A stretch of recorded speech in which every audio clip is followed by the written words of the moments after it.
Item number 10 is the ordinance dealing with the Miami Conservancy District. That's what we talked about last week at the work session, that this is one of the steps that needs to occur to move the whole river run concept forward. And so we said last week that this would be coming forward. It is there.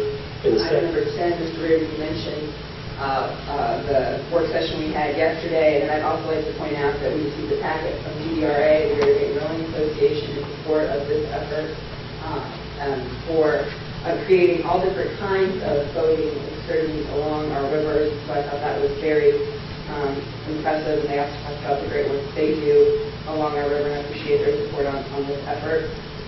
And then finally... Okay, Ms. Lever, are there any citizens who wish to speak regarding calendar items? Yes, Your Honor. We have one citizen that is registered to speak on calendar item number 10, which is resolution number 5842-1.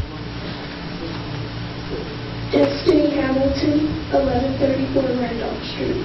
Good morning, Mayor, City Commissioners, City Manager, and citizens of Dayton. On June 29th, I reported to you that this summer I will be coming before you speaking on subjects of interest to our community in conjunction with the Inner-West Priority Board's Youth Mentorship Program. In that presentation, I stated that on June 25th, 1975, the Dayton City Commission passed an informal resolution recognizing the priority boards and declaring them to be the official citizen participation structure of the city. On the 13th of July, I left you with the word of the day regatta. On the 20th of July, I reported to you women's rowing has become the fastest growing sport in the NCAA in terms of both the number of institutions sponsoring it and the number of participants as a direct result of Title IX of the Civil Rights Act of 1964. On August 3rd, I reported that I recently accompanied my grandfather to a meeting requested by the Justice Department in response to recent situations in the city. The question was asked, what common symbol represents racism within the city? The unanimous response was the Great Miami River.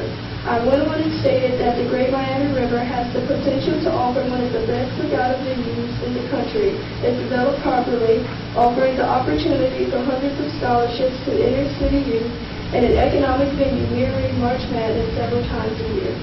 If looked at closely, you will agree that there has never been a tool that provides such an opportunity to bridge the Great Divide, the Great Miami River, and with a little effort, the Metro Parks Land Plan could be modified to bring in rowing, canoeing, and whitewater kayaking, thus tripling the economic outcome for our community and offering our youth scholarship opportunities.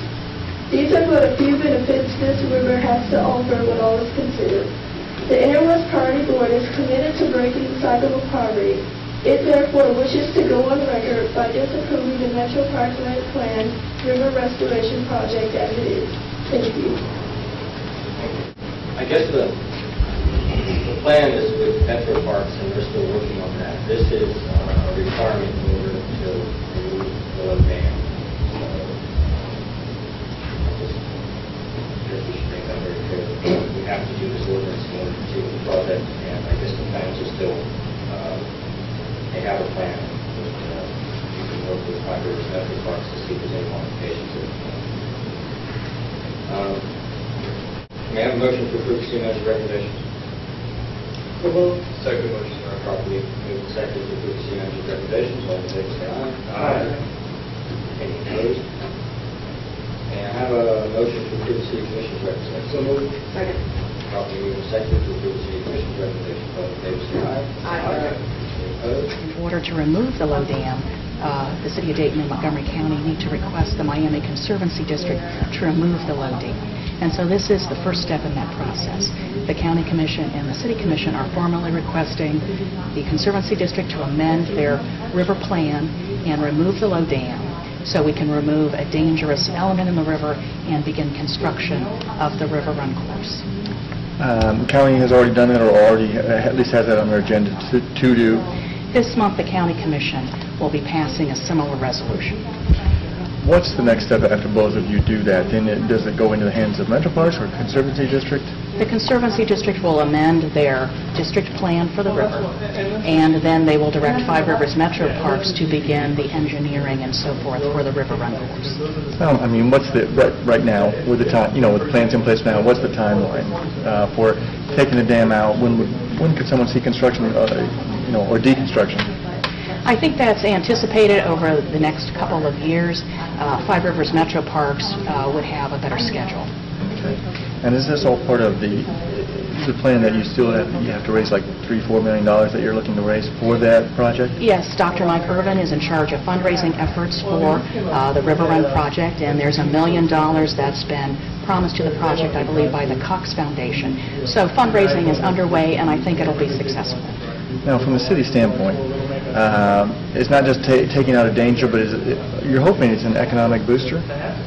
Yes, I think it has the potential to bring a lot of folks down to the river, to use it as a kayaking and paddling course for folks to watch it, and a lot of the elements of the Greater Downtown Dayton Plan are about increasing the vitality of the region and making it attractive for young people and others to live here, and then it becomes a place of choice, and employers want employees who are attracted to a variety of activities, including outdoor activities on the river. The low dam, it was put in for a reason. It kind of has some benefits.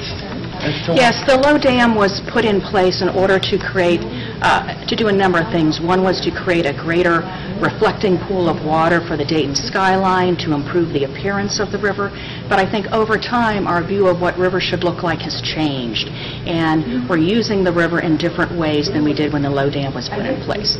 So we want to accommodate those new needs for the river and remove a dangerous element. Would it be possible, like if, with drought or something like that, the river could kind of start to look a little bad without that down there? Well, I think that's a matter of opinion. At times of low water flow, the river will look different. You'll see gravel in the riverbed, you'll see vegetation grow where areas that used to be covered by water, but that's how rivers are supposed to look, and I think the trade-off is worth it. We're going to get a great amenity in the river and remove a danger, so that's important to do.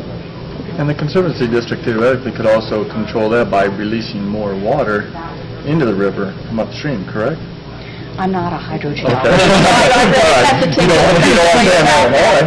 Thank you. Will the project have any kind of effect on, like, when you're constructing it, any traffic or anything nearby neighborhoods or anything like that? I don't believe so, but that's a question best answered by Five Rivers Metro Parks. Okay. All right, thank you.